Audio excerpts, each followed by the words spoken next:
In our normal setups, when danger comes our way, the very first thing that comes to our mind is, how am I personally going to get out of this danger? Not how are we going to get out of this danger? That is basically how most of us were brought up. But we have other family setups, other children from other families who have been taught that, you know what? When there is danger, never run away just by yourself. You can try as much as you can so that you can save other people as well. When history will be written, it will remember that in Gilgil, there is a lady called Elizabeth Wanjiku, a lady who taught her daughter that, you know what? When there is danger, do not run away. Instead, try as much as you can to save the people around you. And this is exactly what Cecilia Wanjiku did on 28th of May 2026 when fire broke out at Utumishi Girls Academy. She tried her best to wake up her fellow students, but unfortunately, during the process of saving other students, she died in the fire. She's one of the 16 ladies who are lying in a morgue just because she tried her best not to run away, but to save her fellow students. My question to you is, can you die while saving other people, or will you run away to save yourself? Let's talk about it.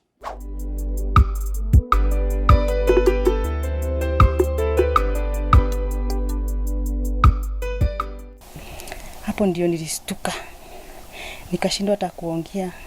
Sababu walikuwa na marafiki wake na walikuwa wananijua. Alikuwa introduce kwangu wakati nilikuwa naenda mkutano.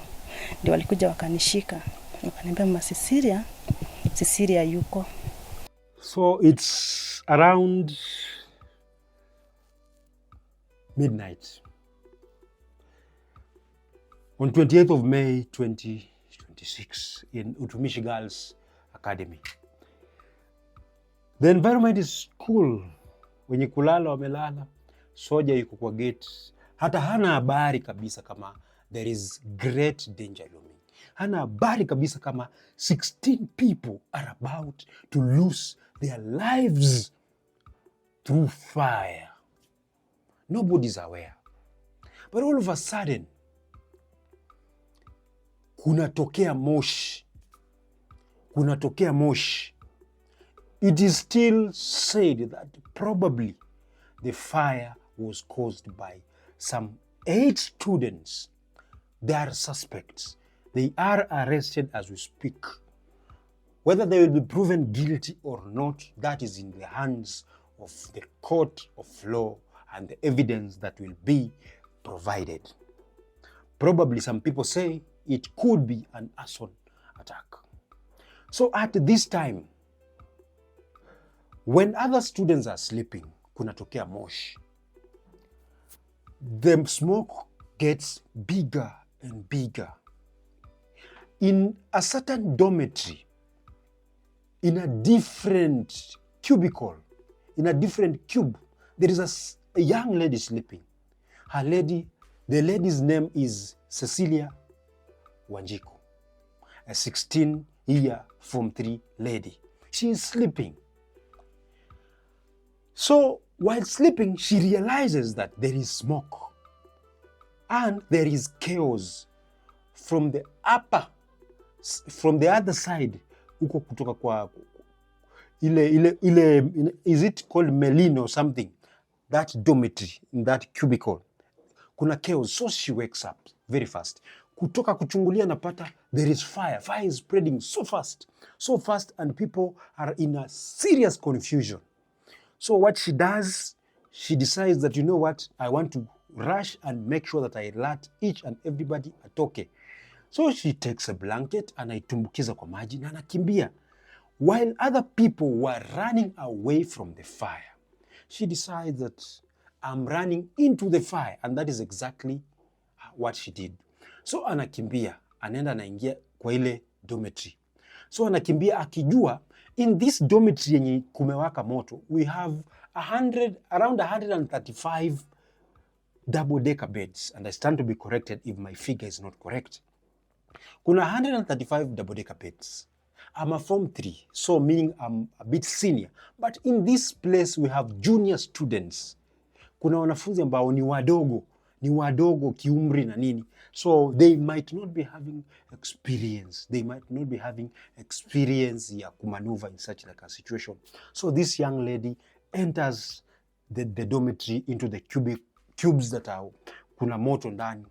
She decides, she wakes up the other ladies wenye hawajaamka. Anawaamsha mbio, toka, anawaamsha na wa direct how to run out of the dormitory. Wanakimbia. But by the time she's doing this more and more, there is smoke. Na as usual, kukikuwa na smoke, kama hauna gas mask, what happens? You start running out of oxygen. What happens when you start running out of oxygen? You start losing energy. When you lose energy, you start losing vision. Unachanganyikiwa. So unajipata kwa situation yenye ujui kama the door is this side ama this side. Na ndio kwa hiyo moment ya helter skelter unapata wanafunzi walikuwa wanagongana, wenye wanajigonga kwa kitanda, wenye like it is total chaos. So Cecilia Wanjiku is one of those ladies wenye wako huko ndani trying to make sure that everything is working.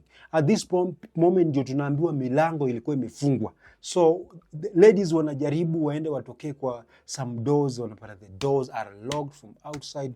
Whoever locked the doors and the reason to why the person locked the doors, we don't know. Usisingizie anything to do na discipline, ati kuna watu watatoka nje. Unafaa ukwe answerable in whatever has happened. So Cecilia is stuck in the dormitory. She's stuck in the dormitory. Wenye wametoboa kukimbia wamekimbia. But you still have some other student. She wishes to save them, but she's also in the same problem. So anajaribu her best kutoka, pia inashindikana. She has lost energy. She has lost oxygen. So unfortunately, with other students, around 16 students, they get burned. Sio tu watu 16 waliungua watu wengi.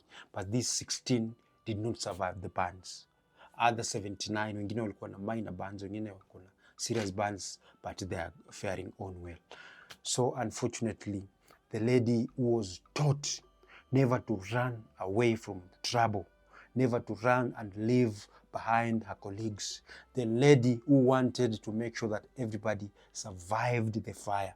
The lady who ran away from a place that was not in danger into the danger so that to save other people.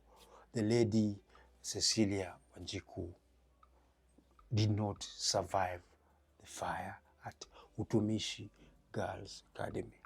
Just a few days ago, a few days before, when the mother is interviewed, the mother says her daughter called her with a new number na akamwambia, "Mom, nimekumiss." Unajua mtoto wako kukuambia nimekumiss mom, it sounds okay, but again sometimes it's so sudden. In a way, maybe Cecilia was telling her mother goodbye unknowingly. She didn't even know what was coming. But again, whatever she did was very, very heroic. Hata mimi kungetokea moto ningekimbia. She did something that not everybody can do. She did something that is rarely seen. Her death is a very big loss to humanity. Her death is really sending a message to humanity, but that, you know what? When there is danger, do not run away. You can save people. Sisi tunamhesabu kama amekufa, but her name will never will never be forgotten.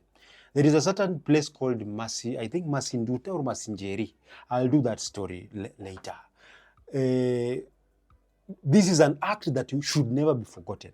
If I was in position, I can assure you for free, if I was in position, I would erect a statue of Cecilia Wanjiku in that school. I don't know if I'm overthinking, but I would do something very serious. But that one aside, tukicheki video ya wazazi wa huyu demo wakifanywa interviews, if that is their home, first of all, I know for a person to do something of this sort, being selfless, inamaanisha she was brought up well. Wazazi walimlea vizuri. Wazazi walimlea kwamba do not be selfish, be a good human being. And due to that reason of go and be a good human being, it's exactly that's what she did. She went to be a good human being. Unfortunately, in the process of being a good human being, she died during the fire. But again, if that is her home, I would really request that. The home is very humble. If there is something that can be done to uplift the home, be it by the government or just by us Kenyans, just by any means, let's use this opportunity to appreciate the family for giving the world Cecilia Wanjiku. May her soul rest in peace. May all the grieved be comforted by the Lord. My name is Majani Cheso, and this is the Alfajiri Pod, a space where we talk about current matters. If you have not subscribed to our platforms, kindly get to YouTube, Instagram, TikTok, and everywhere. Search the Alfajiri Pod. You'll be the very first person to get this information. Thank you so much.